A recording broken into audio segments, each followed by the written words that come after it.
एक और एपिसोड में हम आ चुके हैं जहां पे हम डिस्कस करने वाले हैं आपके नीट एप्लीकेशन फॉर्म के जो इश्यूज आ रहे हैं उनका मैं आंसर देने की कोशिश करूंगा। ये वीडियो स्पेशली उन स्टूडेंट्स के लिए मैं बना रहा हूं जिन्होंने अपना फॉर्म फिल कर दिया लेकिन अब उनको समझ में नहीं आ रहा कि क्या करें। अगर छोटी सी गलती हो गई है तो उसका सॉल्यूशन क्या है, या फिर वो स्टूडेंट जिन्होंने अभी तक फॉर्म नहीं फिल किया उनके लिए एक तरीके से लर्निंग है कि ये गलतियां आपको नहीं करनी है। चलिए, सबसे पहला क्वेश्चन है sir, hello sir, but I have submitted my NEET form on 8th Feb so that the time the caste certificate was not mandatory, so I didn't upload it. After some days it become compulsory and I belong to SC category. Now what should I do? Please guide me. अब देखिए, ये एक ऐसा valid question है जिसका answer देना थोड़ा सा डिफिकल्ट हो जाता है, स्पेशली अगर मैं बात करूं। क्यों? क्योंकि आपके पास एक कैटेगरी भी है। अब अगर आपके पास सर्टिफिकेट है, अगर आपके पास सर्टिफिकेट है तो उसकी सारी तैयारी करके रखें। करेक्शन विंडो में हमें होप करना पड़ेगा कि हमारे पास एक ऑप्शन होगा उसे अपलोड करने का। अब देखिए, ये एक ऐसी चीज है जो कि एनटीए को भी पता है, तो आपके पास एक ऑप्शन तो आएगा कि आप अपना कास्ट सर्टिफिकेट अपडेट कर सकते हैं।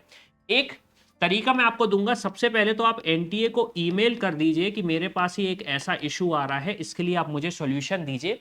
मैं रीजन उसका इसलिए दे रहा हूं ताकि आपके पास रिटन में रहे कि आपने एनटीए को रीच आउट किया था ये सारी चीजों के लिए। क्यों? क्योंकि आगे जाके आपको दिक्कत नहीं होगी।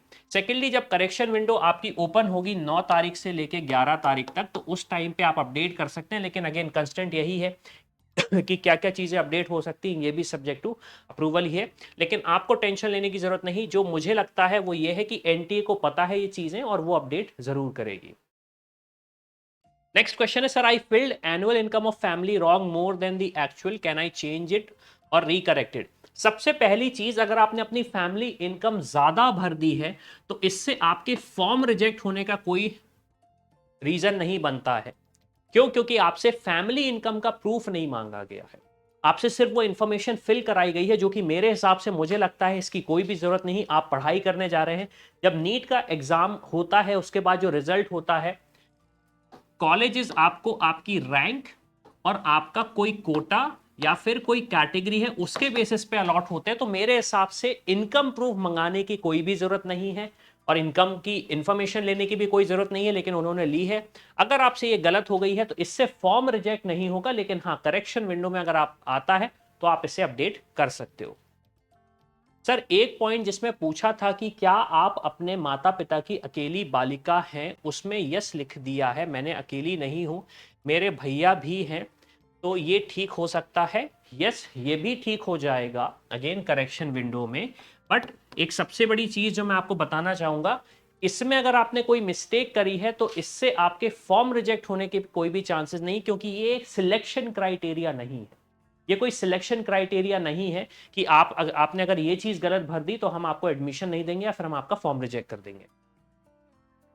सर, ये फॉर्म का लिंक कब तक ओपन रहेगा? सर प्लीज बता दो। Good question. फॉर्म का लिंक आपका अपडेट रहने वाला है 7 मार्च 2025 तक, और पेमेंट आप कर सकते हो 7 मार्च 2025 रात में 11:50 PM तक। न्यू इन्फॉर्मेशन, ऑब्वियसली बात है, सारी अपडेटेड इन्फॉर्मेशन आपको इन्फॉर्मेशन बुलेटिन में मिल जाएगी, तो आप उससे भी क्रॉस वेरीफाई कर सकते हो। लेकिन as per the information bulletin जो मैंने देखा है उसमें ये इन्फॉर्मेशन दी गई है। मेरा सजेशन ये है कि अगर अगर अभी तक फॉर्म फिल नहीं किया है तो फॉर्म फिल कर लो।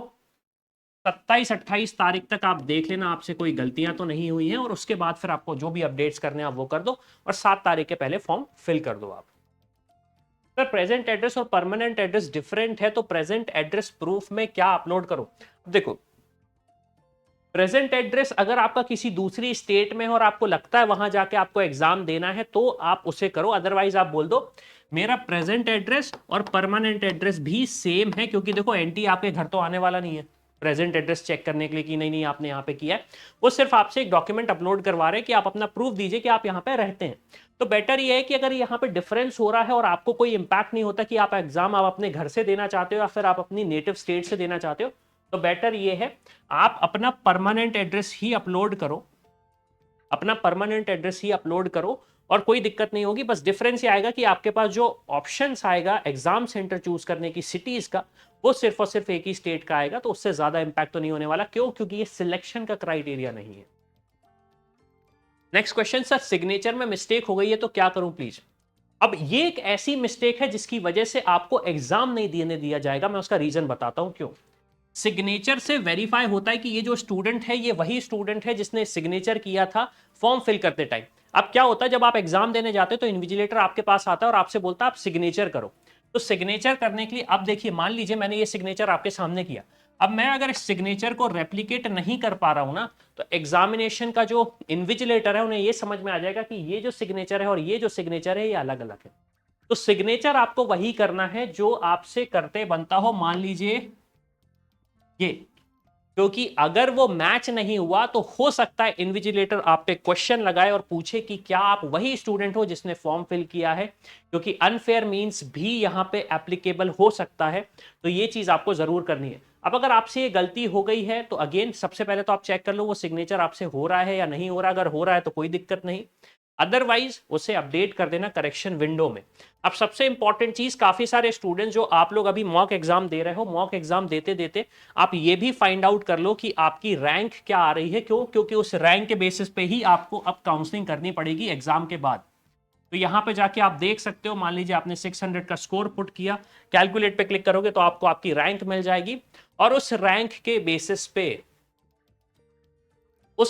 बेसिस पे आप क्या कर सकते हैं, आप फाइंड आउट कर सकते हैं कि आपको कॉलेजेस कौन कौन से मिल सकते हैं। यहां पे हमारे 2025 के टूल्स भी रेडी हैं, तो किसी भी स्टेट में जो भी कोर्स आप देखना चाहते हो वो वहां से आप देख सकते हो और फाइंड आउट कर सकते हो कि आपकी रैंक पे, आपके कोटे पे कौन सा ऑप्शन आपको मिल सकता है। और उसके अलावा अगर आपको लगता है कि नहीं मुझे कोई इंफॉर्मेशन नहीं मिल पा रही है, मैं कंफ्यूज हूं, तो आप हमारे एक्सपर्ट का गाइडेंस भी ले सकते हो, जो आपको आपके साथ बैठ के 1-to-1 डिस्कस करेंगे।